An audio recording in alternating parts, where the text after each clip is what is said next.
स्कंध 5वा, अध्याय 16वा. या अध्यायात आपण भुवनकोशाचे वर्णन ऐकणार आहोत. जोपर्यंत सूर्याचा प्रकाश आहे आणि जेथपर्यंत तारांगणांसह चंद्र दिसतो तेथपर्यंत भूमंडलाचा विस्तार आहे. हे शुकमुनींनी परीक्षित राजाला सांगितल्यावर त्याला पृथ्वीबद्दल अजून माहिती जाणून घ्यायची इच्छा झाली व ती त्याने तशी शुकदेवांना बोलून दाखवली. तेव्हा शुकमुनी प्रसन्नतेने म्हणाले, भगवंतांच्या मायेचा विस्तार अत्यंत विशाल आहे. त्याच्या मर्यादा आखणं कठीण आहे. म्हणून आपण नाम, रूप, परिणाम आणि लक्षणांच्या द्वारा मुख्य मुख्य गोष्टी घेऊनच ह्या भूमंडलाचे वर्णन पाहू.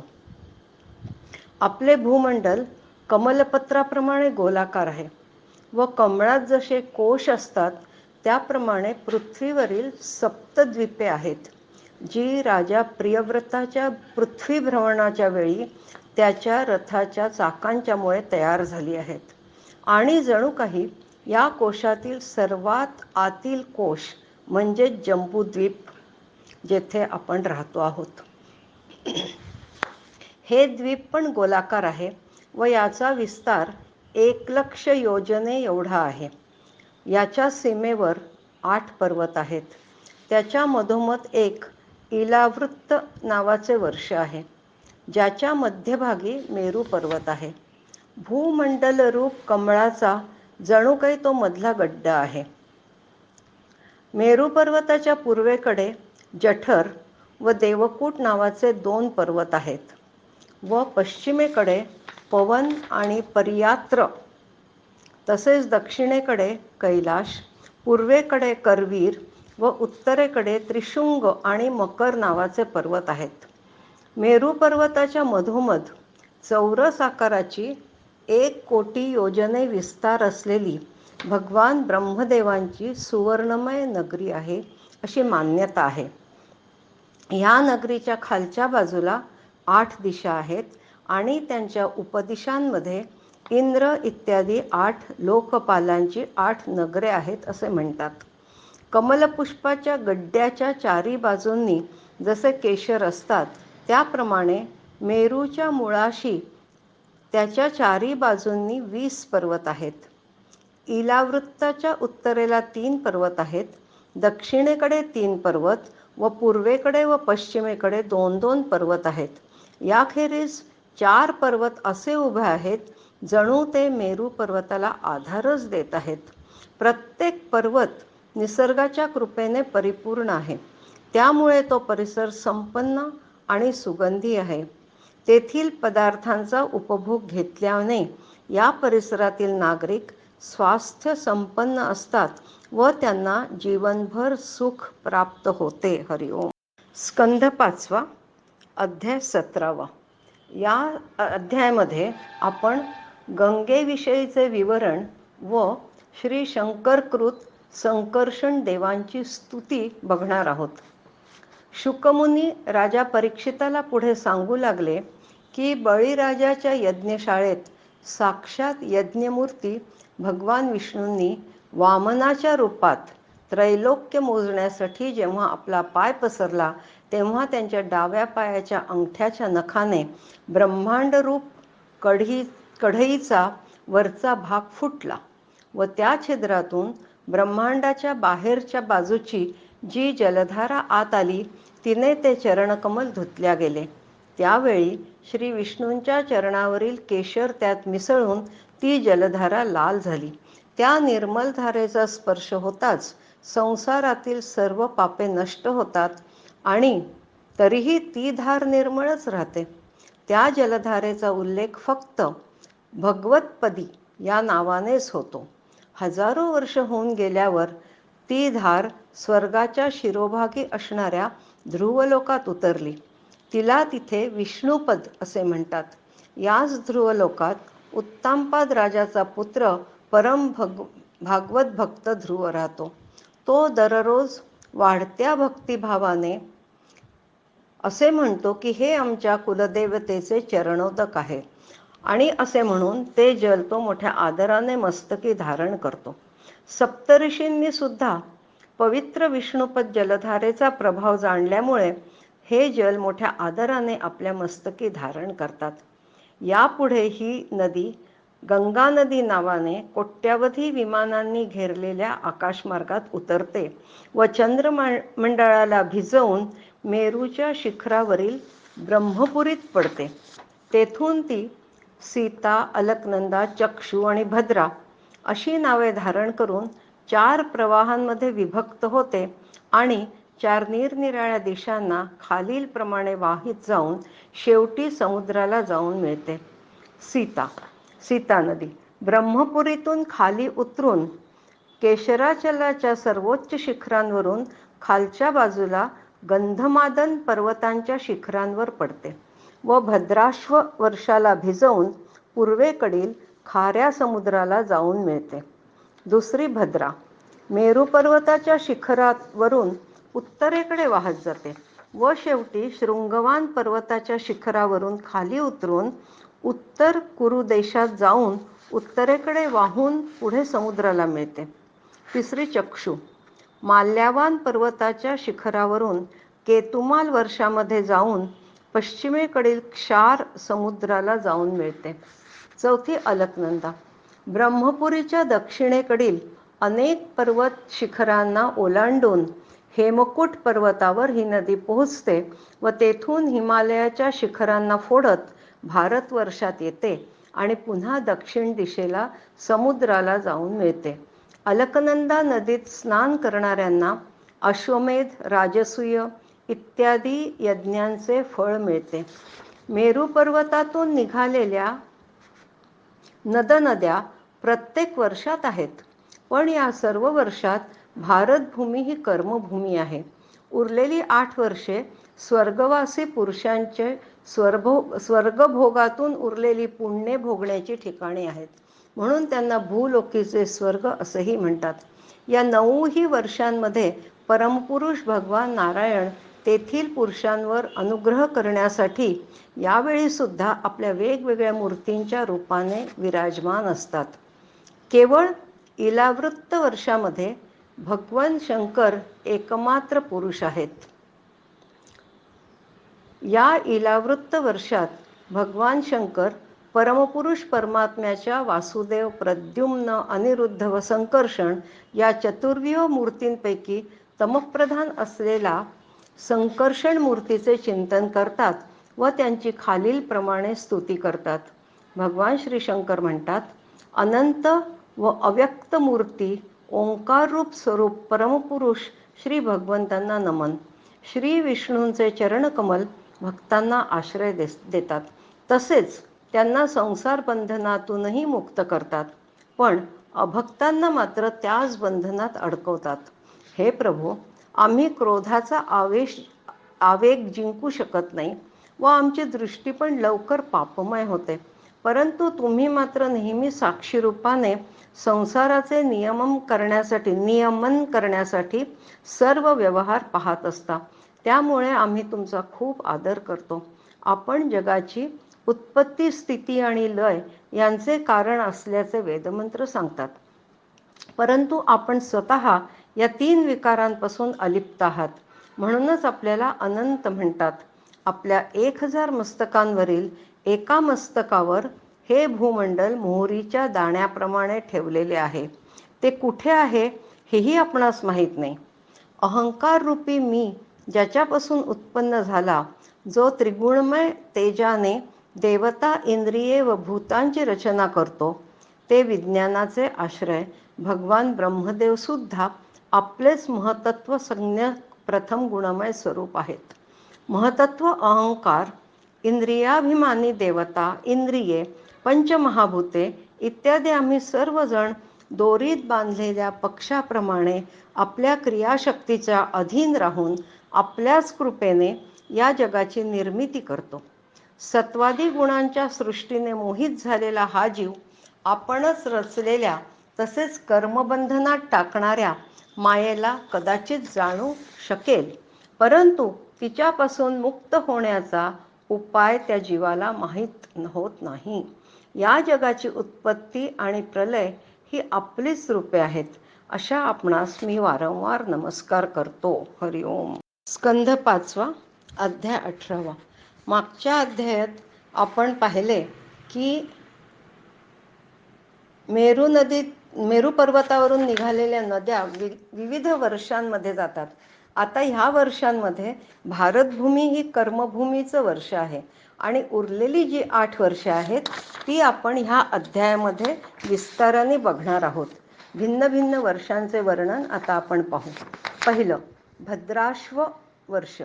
या वर्षामध्ये धर्मपुत्र भद्रश्रवा आणि त्याचे मुख्य सेवक भगवान वासुदेवांच्या हयग्रीव नावाच्या धर्ममय मूर्तीला अत्यंत समाधिनिष्ठेने हृदयात स्थापित करून त्यांची स्तुती करतात.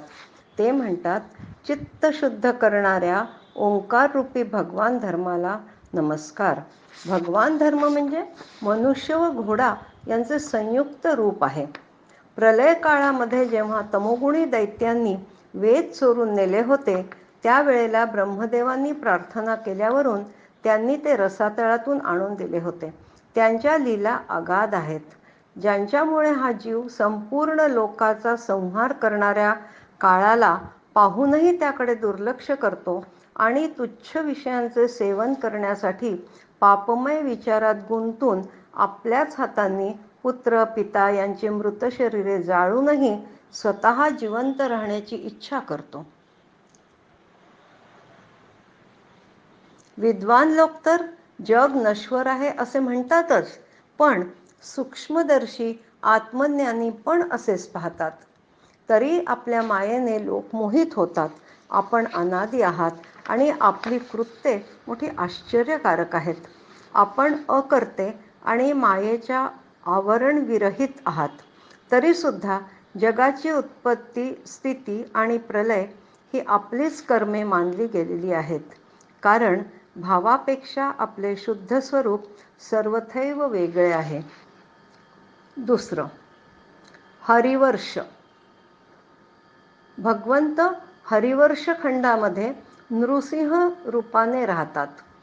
भगवंतांच्या या प्रिय रूपाची महाभागवत प्रल्हाद त्या वर्षातील इतर निष्काम आणि भक्तिभावाने उपासना करीत आहे.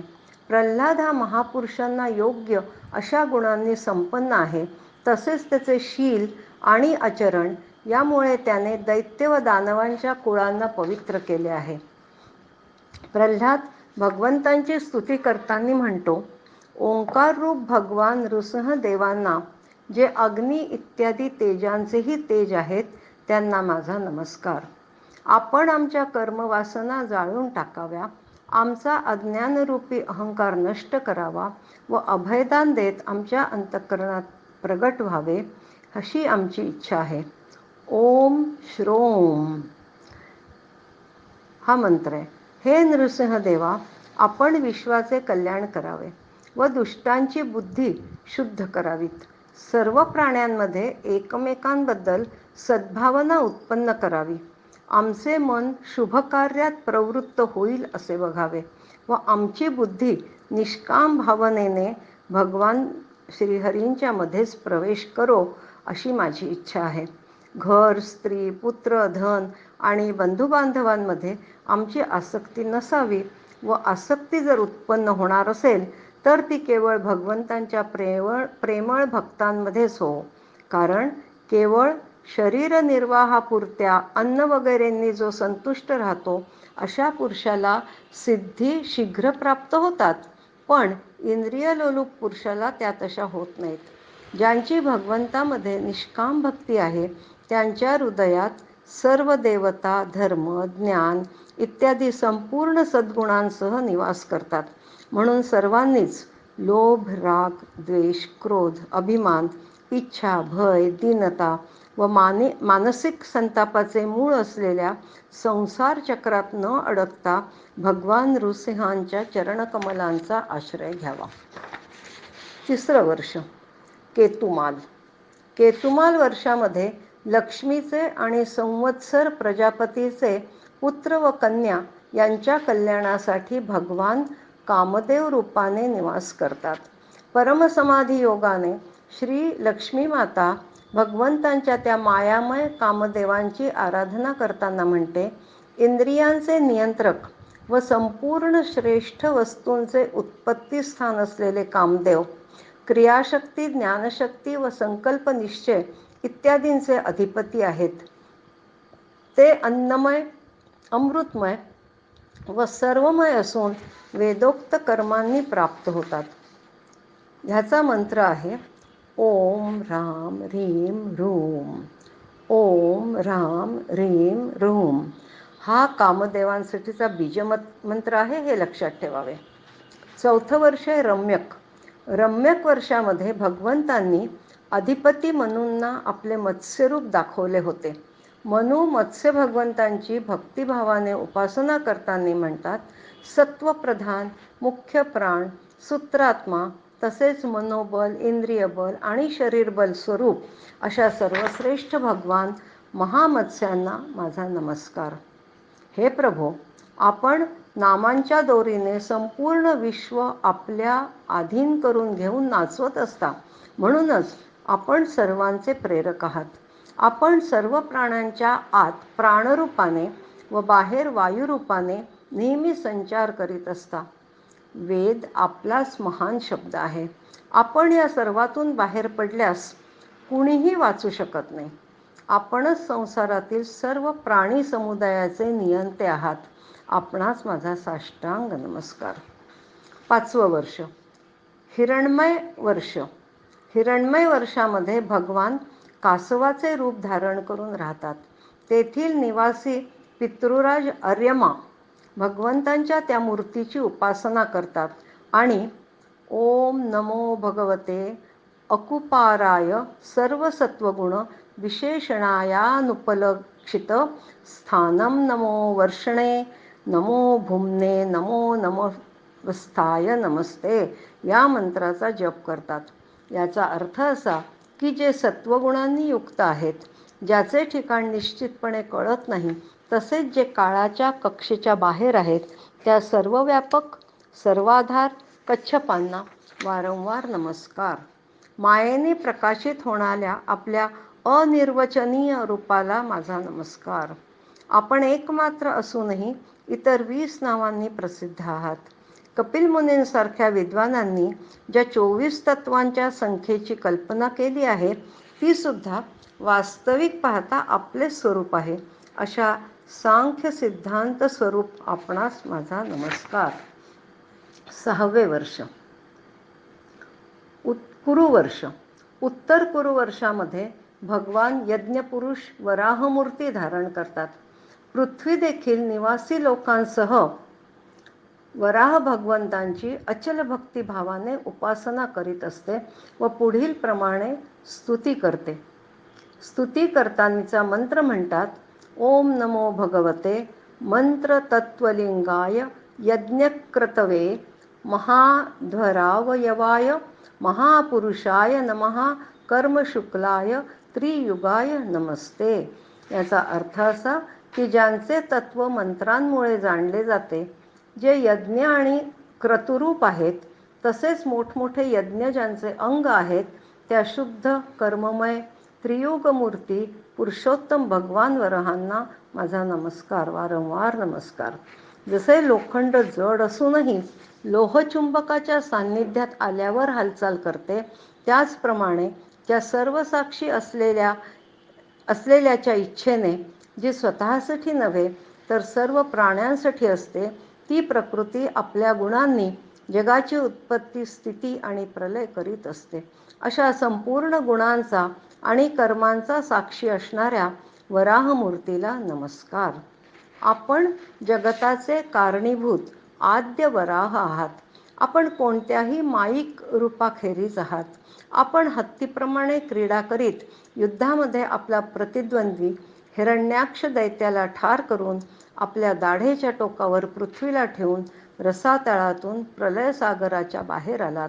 अशा सर्वशक्तिमान वराह प्रभूला नमस्कार. हरिओम. स्कंध 5वा, अध्याय 19वा. मागच्या अध्यायामध्ये आपण पहिल्या 6 वर्षांचे विविध वर्णन पाहिले. आता आपण त्याच भिन्न भिन्न उरलेल्या 2 वर्षांचे वर्णन बघणार आहोत. 7वा किम पुरुष वर्ष. किम पुरुष वर्षामध्ये परमभागवत श्री हनुमान अन्य किन्नरांसह श्रीरामांची उपासना करतात. तेथे अन्य गंधर्वांसहित अष्टीरशेण आपले स्वामी भगवान श्रीरामांची जी गुणकथा गातात ती श्री हनुमान स्वतः ऐकतात व स्वतः श्रीरामांची पुढील प्रमाणे स्तुती करतात. स्तुती करताना हनुमान म्हणतात, आम्ही परमकीर्ती श्रीरामांना नमस्कार करतो. सत्पुरुषांची लक्षणे, शील आणि आचरण यांनी युक्त अशा आपणास माझा नमस्कार. साधुत्वाच्या परीक्षेत कसोटीच्या पाषाणाप्रमाणे जसा परीस दगड असतो असणाऱ्या श्रीरामास माझा नमस्कार. ब्राह्मण भक्त महापुरुष महाराज श्रीरामांना नमस्कार. हनुमान पुढे म्हणतात, आपण विशुद्ध बोधस्वरूप अद्वितीय आपल्या स्वरूपाच्या प्रकाशाने गुणांच्या कार्यरूप अशा जागृती इत्यादी सर्व अवस्थांचे निरसन करणारे सर्वांतरात्मा परमशांत शुद्ध बुद्धीने ग्रहण करता येणारे नामरूप विरहित आणि अहंकार शून्य आहात. आपला मनुष्य अवतार केवळ राक्षसांच्या वधासाठीच नाही तर माणसांना शिक्षण देण्यासाठी सुद्धा आहे. आपण आत्मज्ञानी पुरुषांचे आत्मा व हितकर्ते भगवान वासुदेव आहात. आपणाला त्रैलोक्यातील कोणत्याही वस्तूची आसक्ती नाही. आपण प्रसन्न होण्यासाठी भक्ताचे उत्तम कुळ, सौंदर्य, बुद्धी, श्रेष्ठ योनी काहीही न पाहता फक्त थोड्याशा सत्कृत्याने व भक्तीने प्रसन्न होतात. आता पुढील वर्ष आहे भारतवर्ष. भारतवर्षामध्ये हे 8वं वर्ष आहे. भारतवर्षामध्ये भगवंत नरनारायण रूप धारण करून आत्मज्ञानी पुरुषांवर अनुग्रह करण्यासाठी अव्यक्त रूपाने कल्पाच्या अंतापर्यंत तप करीत आहेत. त्यांच्या तपश्चर्येमुळे धर्म, ज्ञान, वैराग्य, ऐश्वर्य, शांती आणि उपरती यांची जोरदार वृद्धी होऊन शेवटी आत्मस्वरूपाची प्राप्ती होते. तेथे देवर्षी नारद स्वतः अत्यंत भक्तिभावाने भगवान श्री नरनारायणांची उपासना करीत सावर्ण मनूंना उपदेश करतात. नारद मुनी नरनारायणांची स्तुती करताना म्हणतात, शांत स्वभावयुक्त आणि अहंकार रहित भगवंतांना माझा नमस्कार. अनासक्तांचे धन असलेल्या ऋषित्रवर भगवान नरनारायणांना नमस्कार. परमहंसांचे परमगुरु व आत्मारामांचे अधिपती अशा आपल्याला माझा वारंवार नमस्कार. नारद मुनी पुढे म्हणतात, जे विश्वाची उत्पत्ती इत्यादींचे कर्ता असूनही कर्तृत्वाच्या अभिमानाने बांधले जात नाहीत. शरीरात राहून ज्यांना देहधर्म सतावित नाही, तसेच द्रष्टा असूनही ज्यांची दृष्टी दृश्याच्या गुणदोषांनी दूषित होत नाही, अशा त्या असंख आणि विशुद्ध साक्षी स्वरूप भगवान नरनारायणांना माझा नमस्कार. मनुष्याने अंतकाली देहाभिमान सोडून भक्तिपूर्वक आपल्या प्राकृत गुणरहित स्वरूपामध्ये आपले मन लावल्यास असे भगवान हिरण्यगर्भांनी सांगितलेले आहे. तीच योग साधनेची सर्वात मोठी योग साधना आहे. म्हणून हे अधोक्षजा आपण आम्हाला स्वाभाविक प्रेमरूप भक्तियोग प्रदान करावा, जेणेकरून आमचा मी माझेपणा ताबडतोब नाहीसा होईल. एवढे म्हणून नारायणांनी स्तुती केली आहे भगवंतांची. एवढे म्हणून नारदांनी स्तुती केली आहे भगवंतांची. या भारतवर्षात पुष्कळ नद्या आहेत, ज्या आपल्या नावांनीच जीवांना पवित्र करतात. भारतीय प्रजा यांच्याच पाण्याचा उपयोग करतात. तसेच भारतवर्षात अनेक पर्वत पण आहेत. या भारतवर्षात जन्म घेणाऱ्यांना आपण केलेल्या सात्विक, राजस आणि तामस कर्मांनुसार वेगवेगळ्या प्रकारच्या अनुक्रमे दैवी, मानुषी व नारक योनी प्राप्त होते. तसेच आपल्याला वर्णानुसार नेमून दिलेल्या धर्मांचे विधिवत पालन केल्याने मोक्षाची सुद्धा प्राप्ती होऊ शकते. परमात्मा भगवान वासुदेवांमध्ये अनन्य व अहेतुक भक्तिभाव हे मोक्षपद होय. जेव्हा अनेक प्रकारच्या गतींचे कारण असणारी अविद्यारूप हृदयाची ग्रंथी सोडवणारी भगवंतांच्या भक्तांची संगत लाभते, तेव्हाच हा भक्तिभाव प्राप्त होतो. श्रीहरी पण त्यांच्याचवर प्रसन्न होतात. भारतवर्षामध्ये कमी आयुष्य घेऊन जन्माला आले तरी चांगले आहे, कारण येथेच मनुष्य एका क्षणातच आपल्या या मर्त्य शरीराने केलेली सर्व कर्मे श्री भगवंतांना अर्पण करून त्यांचे अभयपद मिळवू शकतो.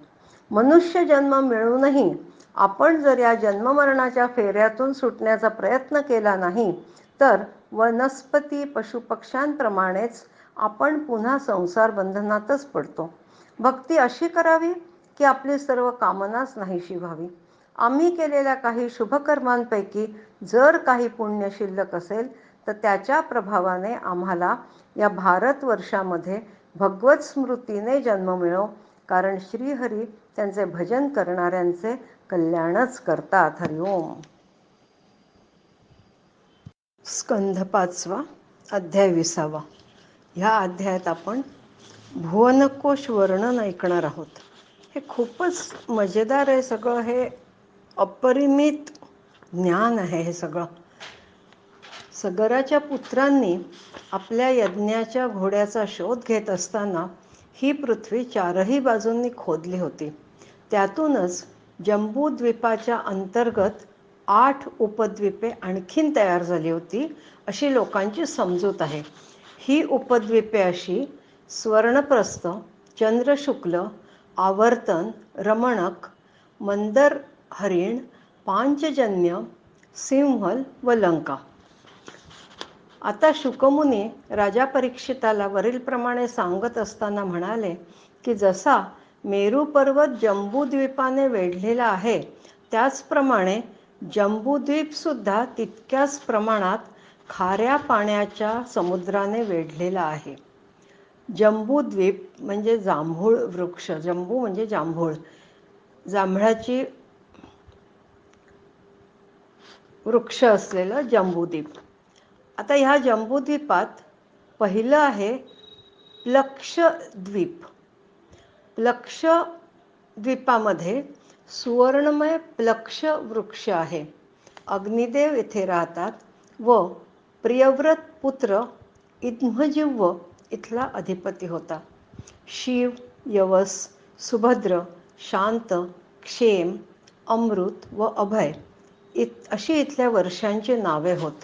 इथे मणिकूट, वज्रकूट, इंद्रसेन, ज्योतिष्मान, सुपर्ण, हिरण्यष्टी व मेघमाल हे 7 पर्वत, तर अरुणा, तृम्णा, अंगिरसी, सावित्री, सुप्रभाता, ऋतंबरा व सत्यंबरा या महानद्या आहेत. या नद्यांमध्ये स्नान केल्यास त्या मनुष्याचे रजोगुण व तमोगुण क्षीण होतात.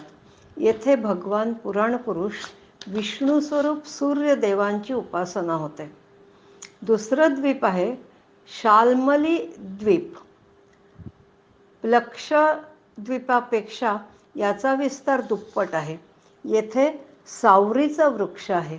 हे पक्षीराज भगवान गरुडाचे निवासस्थान आहे. प्रियव्रत पुत्र यज्ञबाहू हा या द्वीपाचा अधिपती होता. या द्वीपात सुद्धा 7 पर्वते व 7 नद्या आहेत. या द्वीपातील रहिवासी वेदमय आत्मस्वरूप भगवान चंद्राची वेदमंत्रांनी उपासना करतात. तिसरा द्वीप आहे जंबूद्वीपातला कुशद्वीप. इथे देवांनी लावलेले एक दर्भाचे झुडूप आहे व ते अग्निप्रमाणे तेजस्वी आहे. प्रियव्रत राजाचा पुत्र हिरण्यरेता इथला अधिपती होता. येथील लोक अग्निस्वरूप भगवान हरींचे यज्ञादी उत्तम कर्मांनी पूजन करतात. चौथं द्वीप आहे जंबूद्वीपातलं क्रौंच द्वीप. येथे क्रौंच नावाचा एक भला मोठा पर्वत आहे. पूर्वी श्री स्वामी कार्तिकेयांच्या शस्त्रप्रहाराने याचा मध्यभाग व झाडे वेली नष्ट झाली होती. परंतु क्षीरसमुद्राचे सिंचन झाल्यामुळे आणि वरुणाने याचे रक्षण केल्यामुळे हा पर्वत निर्भय झाला. प्रियव्रताचा पुत्र धृतपृष्ठ या द्वीपाचा अधिपती होता. येथील निवासी पाण्याने भरलेल्या ओंजळीने अर्घ्य देऊन जलदेवतेची उपासना करतात. पाचवा द्वीप आहे जंबूद्वीपातला शाकद्वीप.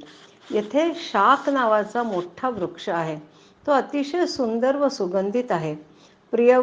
प्रियव्रत राजाचा पुत्र मेधातिथी तेथील अधिपती होता. येथील पुरुष प्राणायामाने वायुरूप श्रीहरींची उपासना करतात. सहावं आहे जंबूद्वीपातलं द्वीप पुष्कर द्वीप. प्रियव्रत पुत्र वितिहोत्र हा येथील अधिपती होता. या द्वीपावर ज्वाळांप्रमाणे देदीप्यमान लाखो सुवर्णमय पाकळ्या असलेले अत्यंत मोठे कमळ आहे, जे श्री ब्रह्मदेवांचे आसन मानले गेले आहे. येथे मानसोत्तर नावाचा 100,000 योजने उंच व तितक्याच लांबीचा पर्वत आहे. मानसोत्तर पर्वत. त्याच्यावर चारी दिशांना इंद्रादी लोकपालांची 4 नगरे आहेत. सूर्याच्या रथाचे संवत्सर रूप चाक हे या मेरू पर्वताच्या चारी बाजूंनी देवांचा दिवस आणि रात्र म्हणजेच उत्तरायण व दक्षिणायन या क्रमाने नेहमीच फिरत असते. येथील रहिवासी ब्रह्मसालेक्याची प्राप्ती करून देणाऱ्या कर्मांनी भगवंतांची आराधना करतात. सातवं द्वीप आहे लोकालोक. हा प्रकाशित व अप्रकाशित प्रदेशांच्या मध्यभागी त्यांचे विभाग पाडण्यासाठी केला आहे. याच्या पुढे सुवर्णमय भूमी आहे. ती आरशाप्रमाणे स्वच्छ आहे. तेथे पडलेली वस्तू पुन्हा मिळत नाही, म्हणून देवांव्यतिरिक्त येथे कोणीही प्राणी राहत नाही. या लोकालोक पर्वताच्या आतील बाजूला जेवढा विस्तार सांगितला आहे तेवढाच विस्तार त्याच्या बाहेरच्या बाजूला असणाऱ्या आलोक पर्वताचा आहे. त्याच्या पुढे केवळ योगेश्वरांचीच उत्तम गती आहे असे सांगतात. स्वर्ग व पृथ्वीच्या मध्ये जे ब्रह्मांडाचे केंद्र आहे तेथे सूर्य व ब्रह्मांड गोल यात सर्व बाजूंनी 25 कोटी योजने अंतर आहे. सूर्य या मृत अंड्यामध्ये, अचेतन अंड्यामध्ये किंवा मृत अंड्यामध्ये वैराज रूपाने विराजमान आहे, म्हणून याचे नाव मार्तंड असे पडले आहे. हा हिरण्यमय ब्रह्मांडापासून प्रगट झाला, म्हणून याला हिरण्यगर्भही म्हणतात. सूर्याच्या द्वाराच दिशा, आकाश, अंतरिक्ष, भूलोक, स्वर्ग व मोक्षाचे प्रदेश, नरक व रसातल तसेच अन्य भागांची विभागणी होते. सूर्यच देव, पशुपक्षी, मनुष्य, सरपटणारे प्राणी आणि वृक्षवेली इत्यादी जीवसमूहाचा आत्मा व नेत्रेंद्रियांचा अधिष्ठाता आहे. परिमाण व लक्षणांसहित ह्या भूमंडलाचा एकूण विस्तार एवढाच सांगितलेला आहे. हरिओम. स्कंध 5 अध्याय 21. यात आपण सूर्याचा रथ व त्याच्या गतीचे वर्णन बघणार आहोत. शुकाचार्यांनी राजा परीक्षिताला सांगितले की भूलोकाच्या परिमाणानेच द्युलोकाचे सुद्धा परिमाण जाणून घेतले पाहिजेत. भूलोक आणि द्युलोक यांच्या मध्यभागी असणाऱ्या ग्रह आणि नक्षत्रांचा अधिपती भगवान सूर्य आपली उष्णता आणि प्रकाश यांनी तिन्ही लोकांना तापवित आणि प्रकाशित करीत असतो. तो उत्तरायणात मंद गतीने, तर दक्षिणायनात जलद गतीने व वैशुवतात समान गतीने मकर इत्यादी राशींमध्ये वर खाली समान स्थानात राहून दिवस रात्रींना मोठे लहान किंवा समान करतो. जेव्हा सूर्य मेष किंवा तुळ राशीत असतो तेव्हा दिवस रात्री समान होतात. जेव्हा वृषभ इत्यादी 5 राशीत असतो तेव्हा दरमहा एक एक रात्र छोटी छोटी होत जाते व त्याच हिशोबाने दिवस मोठा मोठा होत जातो. जेव्हा वृश्चिक इत्यादी 5 राशीत असतो तेव्हा दिवस आणि रात्र यामध्ये याच्या विरुद्ध परिवर्तन होते. अशा प्रकारे दक्षिणायन सुरू होईपर्यंत दिवस मोठा मोठा होत जातो आणि उत्तरायण सुरू होईपर्यंत रात्र मोठी मोठी होत जाते. मानसोत्तर पर्वताभोवतीच्या सूर्याचा प्रदक्षिणेचा मार्ग 9,51,00,000 योजने इतका मानला जातो. त्या पर्वतावर मेरूच्या पूर्वेकडे इंद्रपुरी, दक्षिणेला यमाची संयमनी यमपुरी, पश्चिमेला वरुणाची निमलोचनी व उत्तरेला चंद्राची विभावरी नगरी आहे. या नगरींमध्ये मेरूच्या चारी बाजूंना वेळोवेळी सूर्योदय, मध्यान्ह, सायंकाळ व मध्यरात्री होत राहतात. यामुळे जीवांचे कार्य चालू राहते. सुमेरूच्या माथ्यावर मात्र सूर्य नेहमीच तळपत असतो. तो आपल्या गतीने अश्विनी इत्यादी नक्षत्रांमध्ये जात असतो. ज्या भागात सूर्योदय होतो त्याच्या बरोबर दुसऱ्या बाजूच्या भागात त्याचा अस्त होताना दिसतो. म्हणजे ज्या भागात दिवस असतो त्याच्या विरुद्ध बाजूला रात्र असते.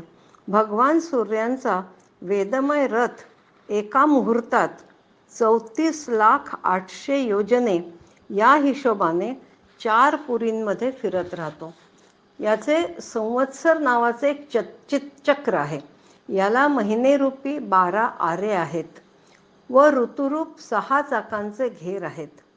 4 महिनेरूपी 3 गड्डे आहेत. या रथाच्या धुरीचे एक टोक मेरू पर्वताच्या शिखरावर आहे आणि दुसरे मानसोत्तर पर्वतावर. याला लावलेले एक चाक घाण्याच्या चाकाप्रमाणे फिरत राहून मानसोत्तर पर्वताला फेऱ्या मारत राहतं. या धुरीला जिचा मूळ भाग जोडला आहे अशी आणखी एक धुरी आहे व तिची लांबी मूळ धुरीच्या 1/4 आहे. तिच्या वरचा भाग तेल घाण्याच्या धुरीप्रमाणे ध्रुव लोकाला लागलेला आहे. या रथातील बैठक 36,00,000 योजने लांब व 9,00,000 योजने रुंद आहे. त्याचे जूसुद्धा 36,00,000 योजनेच लांब आहे. 7 घोडे असलेल्या या रथाचा अरुण हा सारथी आहे. भगवान सूर्य याच रथावर आरूढ होतात. मात्र भगवान सूर्यांचा जो सारथी अरुण आहे त्याचे तोंड मात्र सूर्यदेवाकडेच असते. भगवान सूर्यांच्या समोर अंगठ्याच्या पेरा एवढ्या आकाराचे वालखिल्य नावाचे 60,000 ऋषी स्वस्ती वाचन करीत असतात. सूर्य प्रत्येक क्षणाला 2002 योजने पार करीत असतो. प्रत्येक महिन्यालाही निरनिराळी नावे आहेत. हरिओम. स्कंध 5 अध्याय 22. या अध्यायात आपण भिन्न भिन्न ग्रहांची स्थिती आणि गतीचे वर्णन बघणार आहोत. हे जे ग्रह आहेत हे सूर्य, चंद्र, शुक्र, बुध, मंगळ, बृहस्पती आणि शनी आणि सप्तर्षी या बाबतीत आपण बघणार आहोत.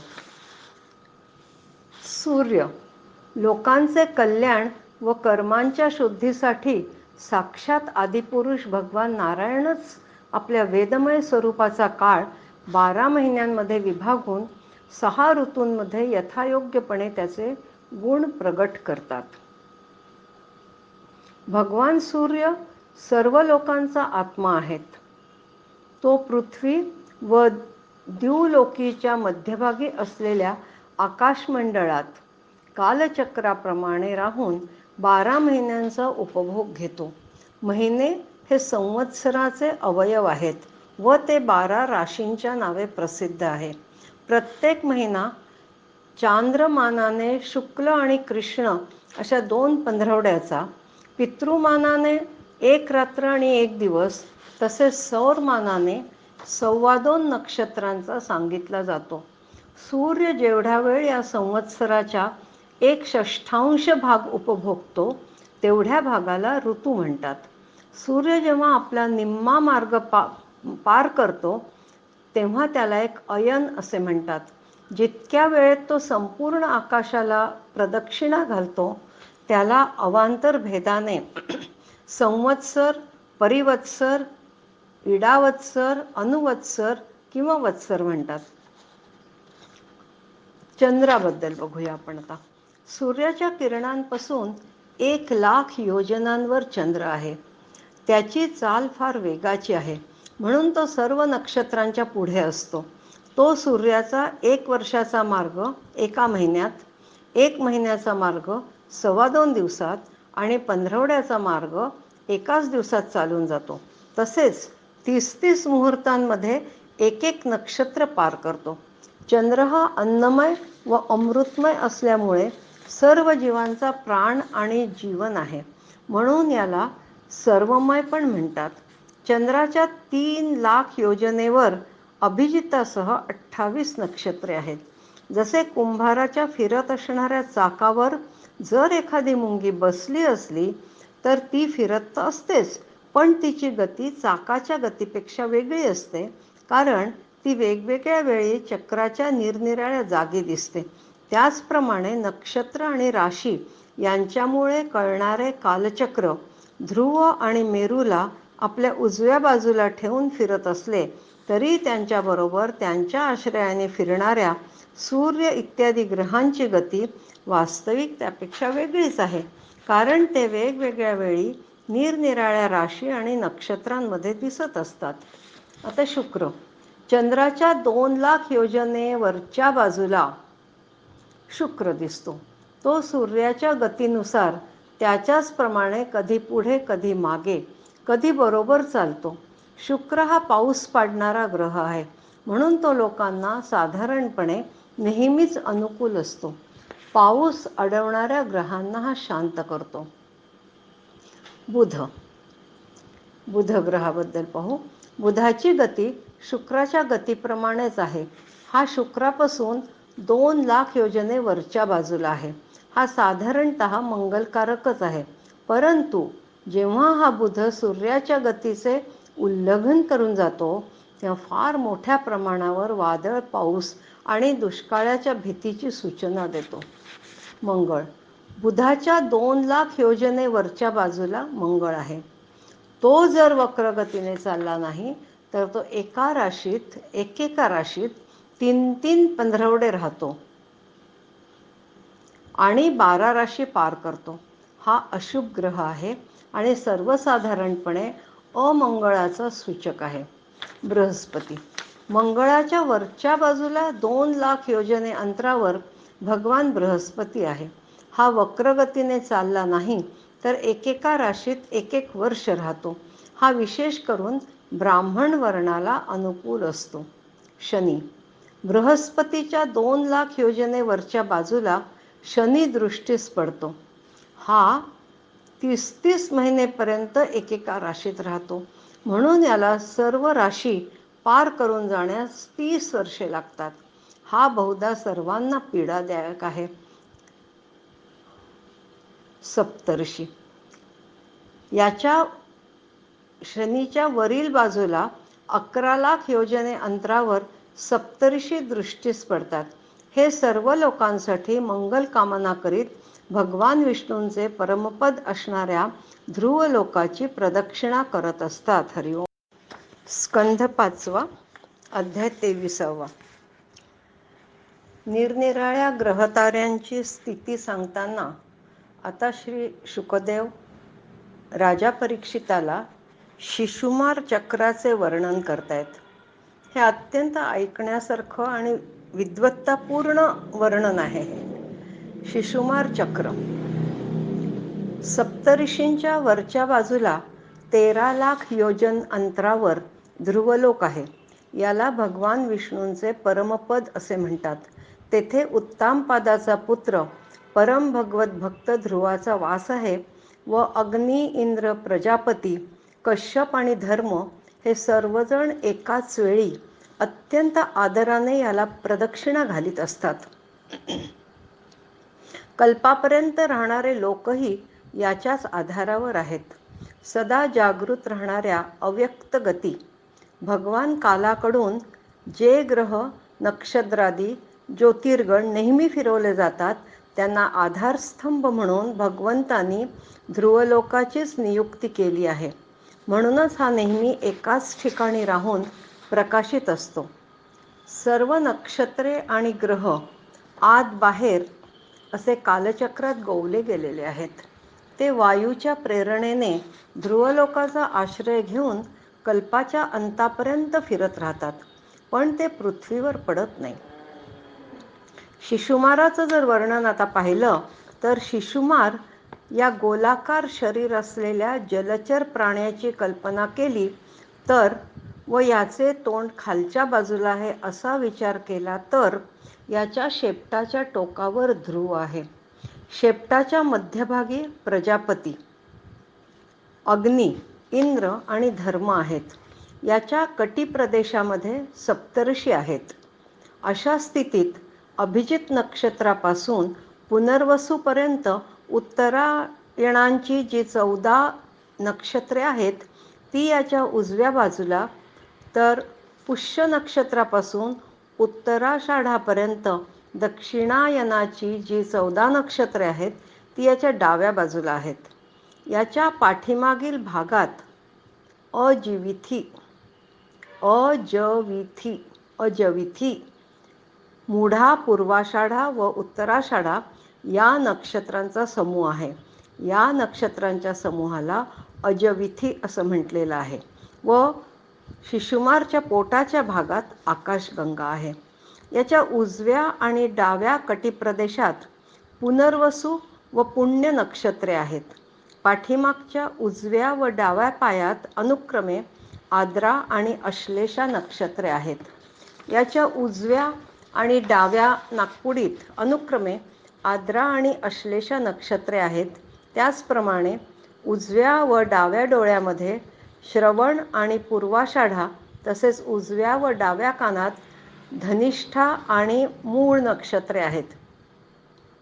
मघा इत्यादी दक्षिणायनातील 8 नक्षत्रे याच्या डाव्या बरगडीत आणि उलट्या क्रमाने मृगशीर्ष आदी उत्तरायणातील 8 नक्षत्रे उजव्या बरगडीत आहेत.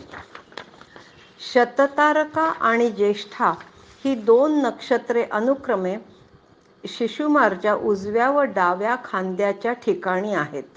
याच्या वरच्या हनुवटीत अगस्त्य, खालच्या हनुवटीमध्ये नक्षत्ररूप यम, तोंडामध्ये मंगळ, लिंग प्रदेशात शनी, वशिंडामध्ये बृहस्पती, छातीमध्ये सूर्य, स्तनांमध्ये अश्विनी कुमार, हृदयात नारायण, मनात चंद्र, नाभीमध्ये शुक्र, प्राण आणि अपानात बुध, गळ्यात राहू, सर्व शरीरात केतू व संपूर्ण रोमारोमामध्ये तारांगण आहे.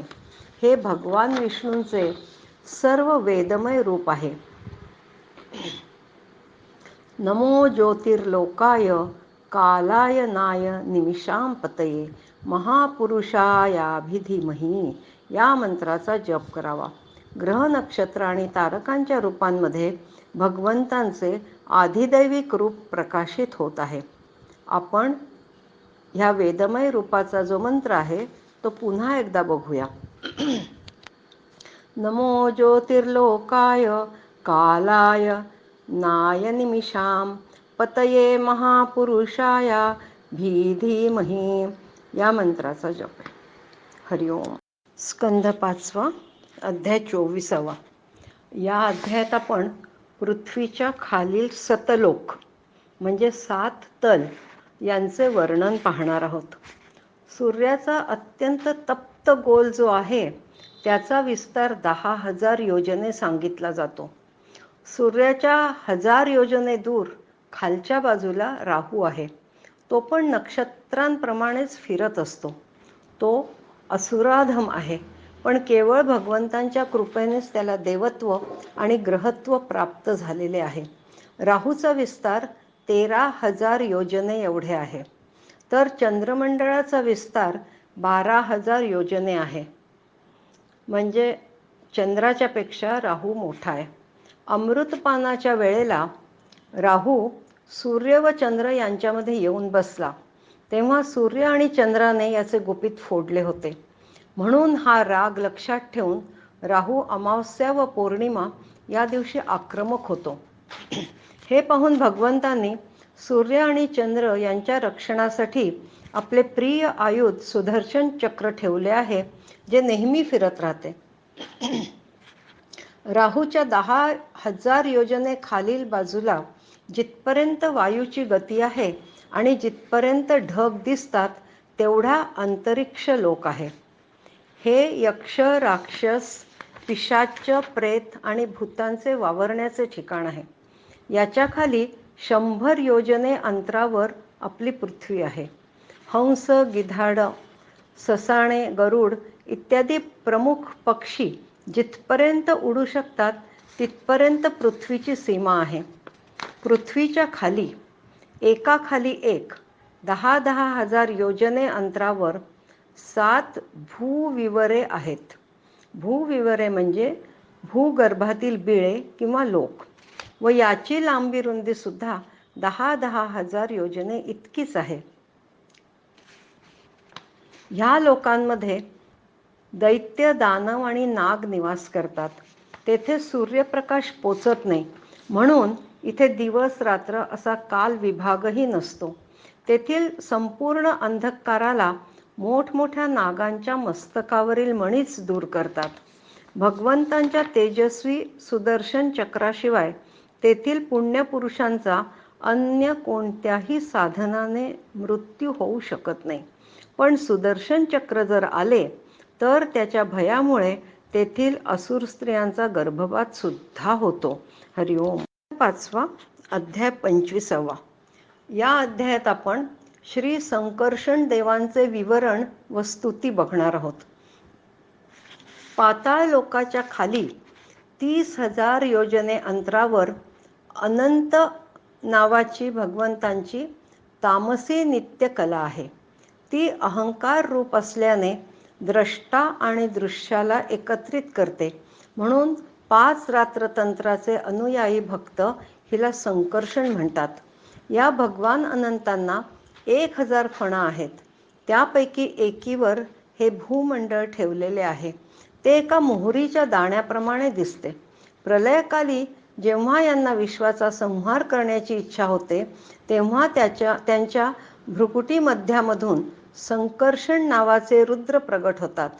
ते संख्येने 11 असतात व त्यांना प्रत्येकी 3 डोळे असून त्यांच्या हातात त्रिशूळ असतात. हे अनंत गुणांचे सागर आदिदेव भगवान अनंत आपल्या असहनशीलतेला आणि रागाच्या वेगाला आवरून धरीत तेथे सर्व लोकांच्या कल्याणासाठी विराजमान आहेत. त्यांचे नेत्र नेहमीप्रमाणे प्रेमभराने आनंदित, चंचल व भावपूर्ण असतात. त्यांच्या अंगावर निळे वस्त्र असते आणि कानात फक्त एकच कुंडल झगमगत असते. त्यांचा हात नांगराच्या मुठीवर ठेवलेला असतो. त्यांच्या गळ्यात सुवर्ण साखळीप्रमाणे झगमगणारी वैजयंती माळा असते. ते आपल्या लालित्यपूर्ण वचनामृताने पार्षद व देव समुदायाला संतुष्ट करीत असतात. यांचे ध्यान व श्रवण केल्यास मुमुक्षींच्या हृदयातील रज, तम अशा अविद्यामय ग्रंथी ताबडतोब तुटतात. भगवान नारदांनी एकदा ब्रह्मदेवांच्या सभेमध्ये भगवान अनंतांची अशी स्तुती केली होती. ती आपण आता पाहू. ज्यांच्या दृष्टिक्षेपानेच जगाची उत्पत्ती, स्थिती आणि प्रलयाला कारणीभूत असणारे सत्वादी प्रकृतीचे गुण आपापल्या कार्याला समर्थ होतात, त्यांचे स्वरूप अनंत आणि अनादी आहे.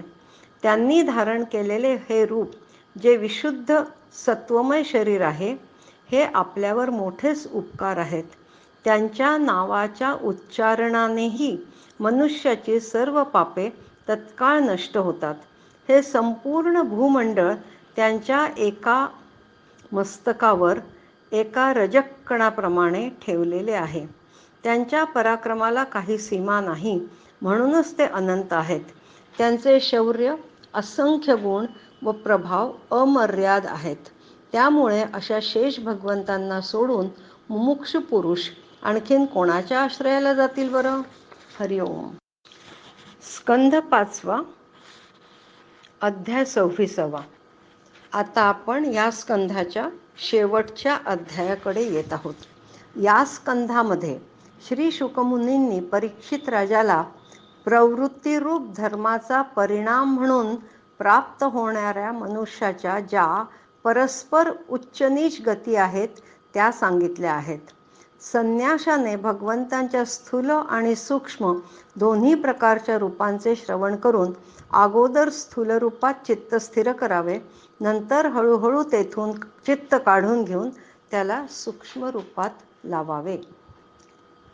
ह्या अध्यायामध्ये आपण नरकाच्या निरनिराळ्या गतींचे वर्णन बघणार आहोत. 1. तामिश्र नरक हा सर्वात भयानक मानला जातो. अंध तामिश्र नरक, अनैतिकतेने वागणाऱ्याला या नरकात जावे लागते. रौरव, मी व माझे यातच मग्न असलेल्यांसाठी रौरव हे सापापेक्षाही भयानक जीवाचे नाव आहे. महारौरव, अत्यंत स्वार्थी मनुष्य येथे भोग भोगतो. कुंभीपाक, जिवंत पशु पक्षी शिजवून खाणारे येथे जातात व त्यांना उकळत्या तेलात शिजवतात. कालसूत्र, माता पिता ब्राह्मण आणि वेदांचे अपमान करणारे ह्या तांब्याच्या तापलेल्या मैदानात जातात. असिपत्रवन, कोणतीही आपत्ती आलेली नसतानाही वैदिक मार्ग सोडून नास्तिक धर्म स्वीकारणारा येथे जातो. सुकरमुख, निरपराध माणसाला अथवा ब्राह्मणाला शरीर दंड देणारा येथे जातो. शारीरिक दंड देणारा येथे जातो. अंधकूप, निष्पाप किडे माकोडे मारणारा येथे जातो. समदंश, सोनं किंवा रत्नांची चोरी करणारा या नरकात जातो. कृमिभोजन, पंचयज्ञ केल्याखेरीज अथवा दुसऱ्याला न देता सर्व स्वतः खाणारे येथे जातात. सप्तसुर्मी, पुरुषाने अयोग्य स्त्रीशी किंवा स्त्रीने अयोग्य पुरुषाशी संभोग केल्यास तो येथे जातो. वज्रकंटक, शाल्मली, अत्यंत हीन दर्जाचा व्याभिचारी जो पशूंनाही सोडत नाही तो येथे जातो. वैतरणी, श्रेष्ठ कुळात जन्म घेऊनही धर्ममर्यादेचे उल्लंघन करणारे येथे जातात. पुयोध, पावित्र्य व आचाराच्या नियमांचा त्याग करणारा, निर्लज्जपणे वावरणारा या नरकात जातो. प्राणरोध, शास्त्राला धरून न वागणारे या नरकात जातात. वैशस, यज्ञात ढोंगीपणा करणारे येथे जातात. लालभक्ष, अत्यंत गलिच्छ व अश्लील काम करणारा येथे जातो. सारमेयादन, आग लावणे, विष देणे, लुटालूट करणे ही कामे करणारा या नरकात जातो. अविचिमान, खोटे बोलून दान देणे, खोटी साक्ष देणारे या आधारशून्य नरकात जातात. अयप्पान नरक, मद्यपान करणारा किंवा व्रतवैकल्ये करीत असणाऱ्यांना त्रास देणारा या नरकात जातो. याखेरीज हे आपण 21 नरक पाहिले. याखेरीज अजून 7 नरक आहेत. त्याच्यातला पहिला आहे क्षारकर्दम, जो आपल्यापेक्षा जन्म, तप, आचार, वर्ण किंवा आश्रम या बाबतीत श्रेष्ठ असलेल्यांचा अनादर करतो, त्याला या नरकात अत्यंत कष्ट भोगावे लागतात. रक्षोगणभोजन, नरबळी देणारे, भैरव, यक्ष, राक्षस इत्यादींची पूजा करणारे वा नरबळींचे मांस खाणारे या नरकात जातात. शूलप्रोत, फूस लावून फसवणारे व त्रास देणाऱ्यांना या नरकात आपण केलेली पापे आठवतात, कारण तेथे त्यांना अत्यंत यातना भोगाव्या लागतात. दंदशुक, दुसऱ्यांना त्रास देणारे उग्र स्वरूपाचे पापी येथे येऊन पडतात व तेथील साप त्यांना गिळंकृत करतात. अवटनिरोधन, दुसऱ्यांना अंधाऱ्या खड्ड्यात, कोठडीत किंवा गुहेत टाकणारे या नरकात येऊन पडतात. पर्यावर्तन, अतिथी अभ्यागताचा अनादर करणारे या नरकात येतात. सूचिमुख, सर्व जगाकडे वाकड्या नजरेने पाहणारा, संशयी वृत्तीचा, सतत धनाचा ध्यास धरणारा व ते मिळवायला निरनिराळी पापेही करायला मागे पुढे न बघणारा या नरकात जातो. अशा प्रकारे नरक व स्वर्गातील भोगाने जेव्हा यांची अधिकांश पापे व पुण्ये क्षीण होतात, तेव्हा शिल्लक राहिलेल्या पाप पुण्य कर्मांना घेऊन हे जीव इहलोकी पुन्हा जन्म घेतात. जेव्हा राजा परीक्षिताने शुकमुनींना वेगवेगळ्या लोकांना मृत्यूनंतर ज्या उच्च नीच गती प्राप्त होतात त्यावर भाष्य करायला सांगितले, तेव्हा शुकमुनी म्हणाले, कर्म करणारे लोक सात्विक, राजस व तामस असे 3 प्रकारचे असतात आणि त्यांच्या श्रद्धेमध्ये सुद्धा भेद असतो. त्यामुळे कर्मांच्या गतीसुद्धा वेगवेगळ्या होतात. पण कमी अधिक प्रमाणात गती सर्व कर्त्यांनाच प्राप्त होतात. नारकीय गती पण हजारो आहेत. त्या नरकाचे स्थान त्रैलोक्याच्या आतच दक्षिणेकडे पृथ्वीच्या खाली पाण्याच्या वर आहे. येथे सूर्यपुत्र पितृराज भगवान यम आपल्या सेवकांसह राहतात व आलेल्या मृत प्राण्यांना त्यांच्या कर्मानुसार दंड देतात. या नरकांचे नाम, रूप व लक्षणांसह वेगवेगळी वर्णने आहेत. हे जे 5व्या स्कंधातील भगवंतांचे रूप आहे, हे अत्यंत स्थूल स्वरूपात आहे. हेच ब्रह्मांडाचे वर्णन आहे. हे रूप अत्यंत अद्भुत आहे व हे सर्व जीव समुदायाचे आश्रयस्थान आहे. हरिओम. 5म स्कंध समाप्त.